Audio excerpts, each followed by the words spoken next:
Well, I'm primarily a film and television composer. I do a half-hour single-cam sitcom called The Middle. It's 5 to 6 minutes of music per show. One would think that's not too bad to do, except for the fact that there's a lot of process to kind of get this show going. So it's pretty much a given that I have to have gear that can give me stuff as fast as possible. I don't have a lot of problems in terms of crashing and any of those kind of things, because every bit of time that I lose is pretty serious. The way that I started off a long time ago is I had multiple PCs running. That was kind of the satellite machine that I was triggering from my main Mac, kind of deal with all of that aspect, not being able to load enough. It just became just way too obstructive for my creative flow. So the beauty of going from all of that into just one simple system that works and that's incredibly fast, and by the way, extremely quiet.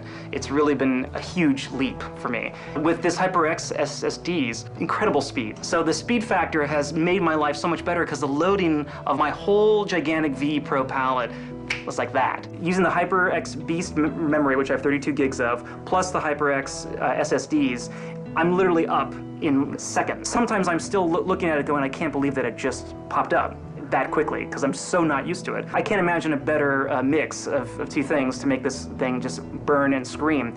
And the fact that it's super quiet. I mean, it's on right now, right behind me, but you can't even probably tell. It's completely made my process different and better. It's a huge part of my creative component, so I don't have to think about any of the technology anymore. Once I've set it up and once I've got it going, everything else from that point is creative flow. One of the other great things about this speed factor and the now, limitless, it feels like, sounds and more libraries being able to be used at the same time, it's totally opened up my creativity. I can now go in, load it up, hit different things, keep having my palette expand to the point to where I can just think of new things to use, try to figure out if maybe I'll want to kind of find these new sounds, boom, they're up, put them all in. I don't have to care how big they are as much as I used to. It's a whole new way of working. So I definitely find that when you don't have to think about how much the machine is taxed, it was almost like I had to work with somebody and say, okay, well today he's having a bad day, or now it's boom, things up, running, it's right along with me, which is awesome.